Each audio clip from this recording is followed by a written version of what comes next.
ایک نوجوان تھا جس کی عمر 12-14 سال تھی، یہودیوں کا بچہ تھا، حضور نبی کریم صلی اللہ تعالیٰ علیہ وآلہ وسلم کے پاس آیا کرتا تھا، چھوٹے موٹے حضور کے کام کر دیتا، اگر کوئی کام نہ بھی ہوتا تو آ کر بیٹھ جایا کرتا تھا، سارا دن حضور کا چہرہ مبارک دیکھتا رہتا، خوش رہتا تھا، حضور کی زیارت کرتا رہتا تھا۔ لیکن 1-2 دن نہیں آیا تو حضور نبی کریم صلی اللہ تعالیٰ علیہ وآلہ وسلم نے فرمایا کہ معلومات کرو کہ وہ کیوں نہیں آیا۔ تو صحابہ نے عرض کی یا رسول اللہ وہ تو بیمار ہو گیا ہے۔ امام زرقانی لکھتے ہیں کہ وہ بچہ روز روز اپنے گھر کے دروازے کی طرف دیکھتا رہتا، تو اس کی والدہ اس کی ماں اسے کہنے لگی بیٹا جس کا تو انتظار کر رہا ہے نا ان کا آنا مشکل ہے، کیونکہ نہ تو ہمارا ان کے ساتھ کوئی مذہبی رشتہ ہے نہ کوئی اور، وہ کیوں آئیں گے؟ لیکن حضور نبی کریم صلی اللہ تعالیٰ علیہ وآلہ وسلم نے فرمایا کہ چلو چلتے ہیں۔ حضور نبی کریم صلی اللہ تعالیٰ علیہ وآلہ وسلم جب اس کے گھر کے دروازے پر پہنچے، حضور نے اس کے گھر کے دروازے پر دستک دی تو امام زرقانی لکھتے ہیں کہ وہ اپنی والدہ سے کہنے لگا امی جان دروازہ کھولو، دروازے پہ مصطفیٰ کریم آئے ہیں، میرے رسول کریم آئے ہیں۔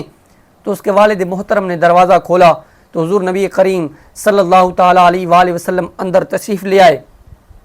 حضور نبی کریم صلی اللہ تعالیٰ علیہ وسلم کا جو دست مبارک تھا نا وہ کستوری سے بھی زیادہ مہکتا تھا، برف سے بھی زیادہ ٹھنڈا ہوتا تھا۔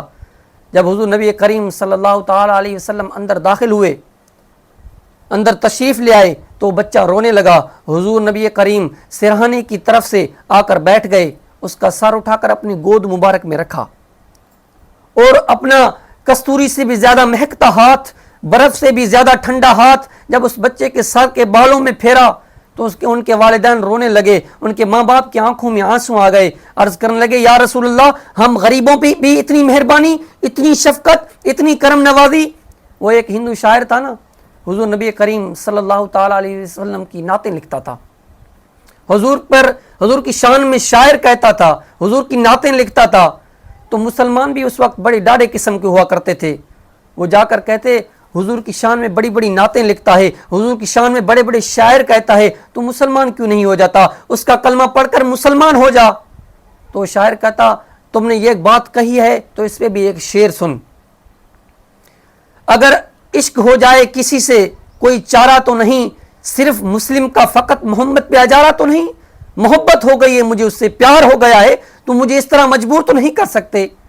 حضور نبی کریم صلی اللہ تعالیٰ علیہ وآلہ وسلم جب اپنا دست مبارک، اپنا ہاتھ مبارک اس بچے کے سر میں پھیرا، اس بچے کے بالوں میں پھیرا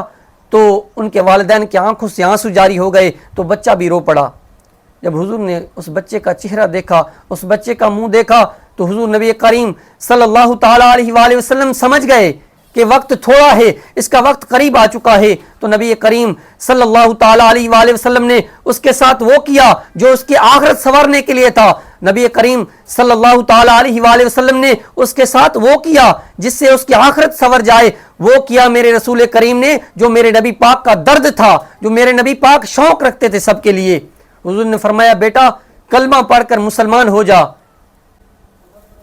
یہی شوق تھا میرے رسول کریم کا کہ لوگ دیندار بن جائیں، بلکہ یہ شوق نہیں تھا کہ کاروبار چمک جائے، مرشد کے پاس گئے جی ریل بیل ہو جائے، یہ میرے مصطفیٰ کریم کا شوق نہیں، بلکہ میرے رسول کریم صلی اللہ تعالیٰ علیہ وآلہ وسلم کا یہ شوق ہے کہ سجدے کا ذوق بن جائے، عبادت کا شوق بن جائے۔ رسول کریم صلی اللہ تعالیٰ علیہ وآلہ وسلم نے اس بچے سے کہا بیٹا کلمہ پڑھ لے، تو اس نے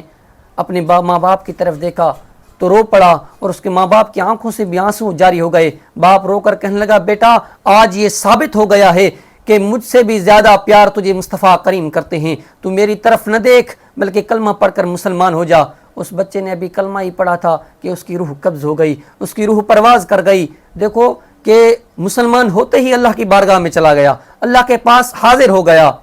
نبی کریم صلی اللہ تعالیٰ علیہ وآلہ وسلم گھر سے باہر نکلے، آنکھوں میں آنسو ہیں، لبوں پہ مسکراہٹ ہے، مسکراتے ہوئے لب ہیں، فرما رہے ہیں اللہ کا لاکھ لاکھ شکر ہے، اللہ کا کرم ہے کہ اللہ تبارک و تعالیٰ نے اسے میری وجہ سے جہنم کی آگ سے آزاد کر دیا۔